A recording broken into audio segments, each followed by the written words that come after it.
Hello everyone, today I'm making some chicken in the oven. I've got here some garlic and ginger chicken. There's some garlic, a tablespoon, 2 tablespoons of olive oil.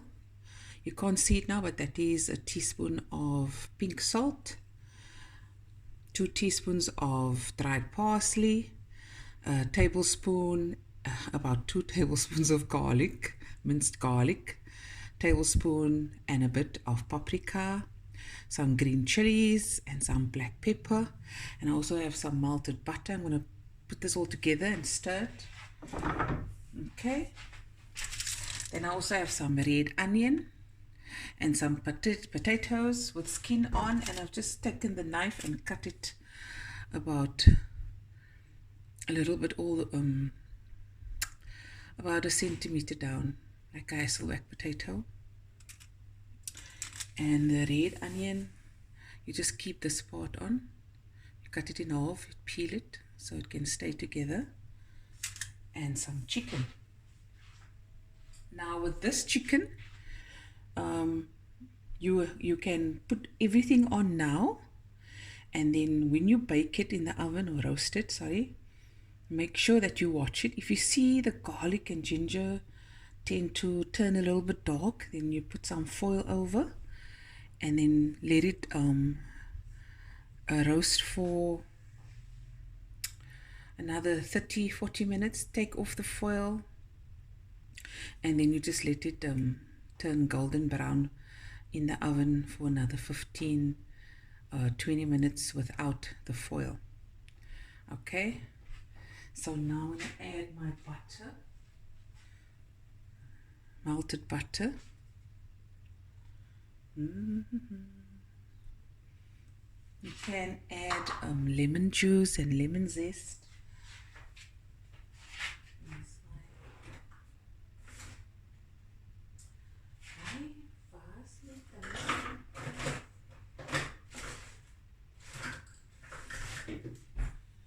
Guys, you're gonna see. 1 second. Okay, I'm back, guys. Just do this.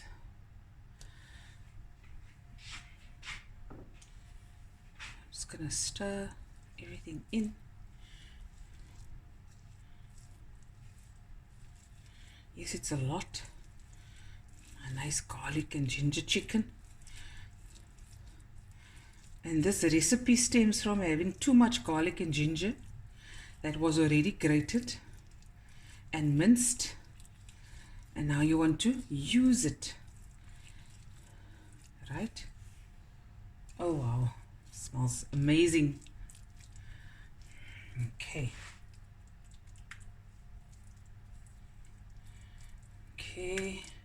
and put a little bit more olive oil in.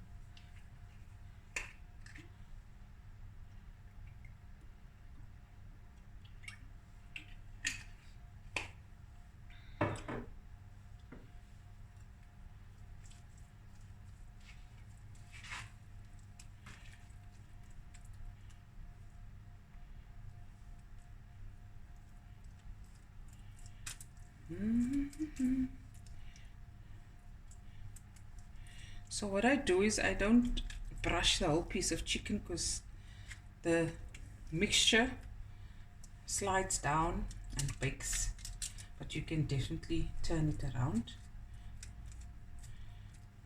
If I do that now, I'm going to do it on camera. I see now, can you guys see me in the kettle?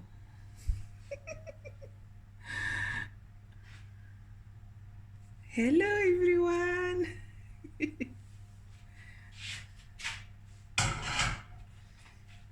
Okay, so I've done the other side as well at the bottom of the chicken. And now my onions.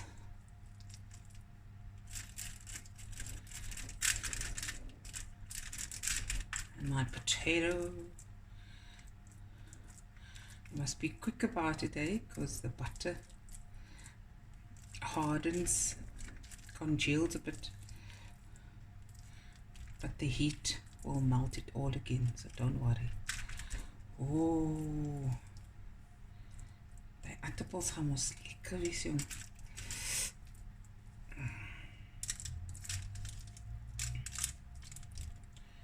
Okay, so I keep the foil handy just in case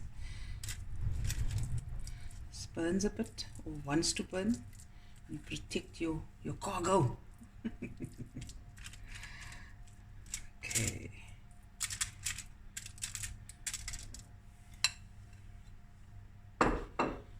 Okay, so I'm gonna put this in the oven. My oven is on 220.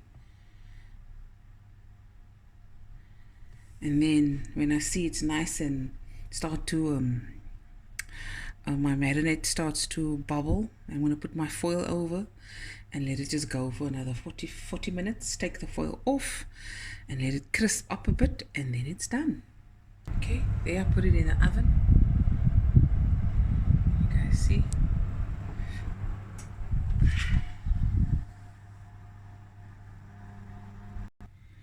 Okay guys, so it's been in the oven for about 50 minutes. The foil on. Sorry, I forgot to add that. And now, oh, this looks so good. So now you got this crispy on top. I mean the garlic and ginger, but it's not burnt. So now I'm just gonna turn everything over and leave the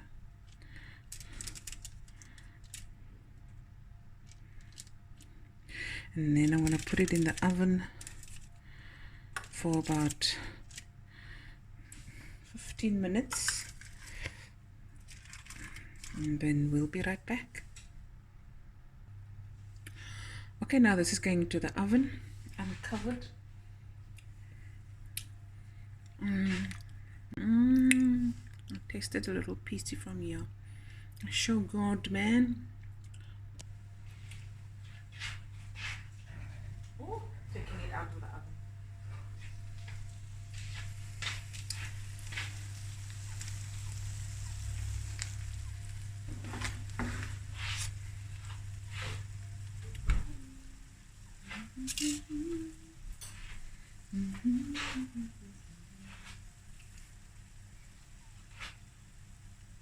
Oh, looky, man. Okay, so some tips with the garlic and ginger. Bring it closer. You can marinate it overnight, that mixture I made on, and then you can put it in the oven, put the foil on top, or you can put it in a pot, do it in a pot. And the amount of spices and garlic and ginger is really up to you. Like I said, I had too much and I didn't want it to waste. Die aardappel lyk so lekker.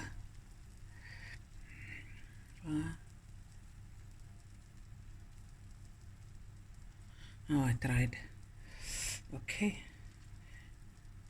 Look there, skin. Crispy. There it is, guys. Garlic and ginger chicken with lekker aardappels and the caramelized, baked, roasted onions, red onions. Here we go. Hope you guys enjoyed this video, and I'll be back again with another video soon. Yes, I am. Bye, everyone. Love you. Yeah, yummy in my tummy.